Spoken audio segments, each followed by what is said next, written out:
In 2012, Swiss bank UBS changed its strategy. It wanted to be the #1 global wealth manager and #1 Swiss universal bank. It led the bank to change the way it marketed itself. We relaunched the brand in 2015 in September. That drove us to be a lot more client focused. And as a part of that, our advertising has changed. It has been about life questions that is on the mind of our clients and potential clients. It's the big questions that you sort of set out to answer for yourself, and there's obviously a financial conversation in there too, and those are the ones that we advertise. So what do you think UBS wants to make this less sort of a masculine looking business? I think the financial sector in general is seen upon as very serious and probably a bit more masculine, both from a sort of employee standpoint, but also about how they position themselves. We have advertising that will address some of the questions that might be on everybody's mind. We'll have questions that might be addressing something that might be on more female mind, and we have questions that will be addressing some of the things that are on male minds. The DAX, the German stock index, there's more CEOs with the first name Peter than there's women CEOs. You just know that's wrong. Giving the bank a more diverse appeal has meant UBS becoming more diverse itself, including a target to make 1/3 of senior management women, and launching a scheme called Unique, specifically targeting how the bank works with female clients. When you really look at what diversity means, it's not only doing the right thing, it is also commercially the right thing to do. All research, all scientific proof will prove to you the more diverse your team is, the better results.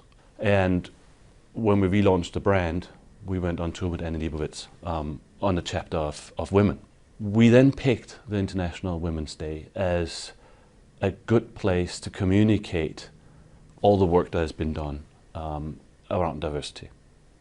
We then said it might be a good idea to highlight that around International Women's Day, and that's how that piece of advertising came along, by the way, predominantly created by female creative directors. And as you might know, advertising with a good tune gets a bit more attention. If there's one thing I will say to you, it's that there's nothing that you can't do. Something that you don't. Just don't. She has a great song that fitted content-wise, and she were more than happy to support us and re-record in a very different tune, and that's how that came along. The bank has set itself targets, so how is it aiming to achieve them? I think there's a couple of obvious ones. I think most financial industry speaks about their product themselves or their company. I think it is better and a proof way when you talk about your clients and what is on their minds and what they are motivated by life. So that's the obvious one, sort of being in the voice of the client. The second piece that I think is critical is communicating so people understand what you're trying to say. And I think in a very regulated environment, the way most of the copy has been written, in particular sort of the one-on-one messages of letters and updates on your account, are often written in such a legal way you're not quite sure what they're trying to tell you. And you can say that in a very normal way too. And we've taken the decision of try to keep the language human. And jargon isn't the only thing that Jervøe is putting an end to. When you look at advertising, not only from banks, but in particular from banks, it's obviously very often stereotypic. It's the wealth management client on the steps of his private plane signing a contract just before dashing off to the private island. And just that's not real people, real lives. And then that's actually a quote from one of the people we interviewed when we went around to sort of get a good grip on what's working and what's not working. And the gentleman looked at that and said, I have the plane, many of my mates have the plane, none of us look like this, none of us live that life. And that is very true for that high-end example, as it might also be when you look at sort of the mortgage, your first mortgage. There's a young family in front of a house they definitely can't afford.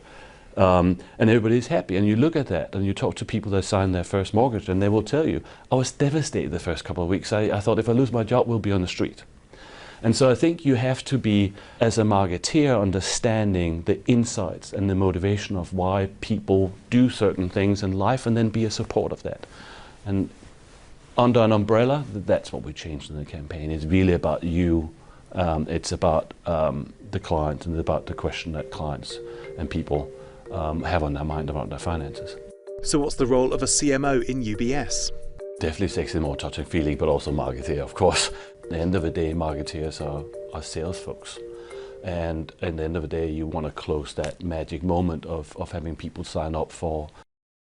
I think, though, that there is a fact of life, and that is humans are more like humans, and we're more like each other than different. And I think you need to fit into that as a brand. Still watching? Perfect. Click here to watch another great video from CNBC International. Oh, and don't forget to subscribe. Thanks for watching.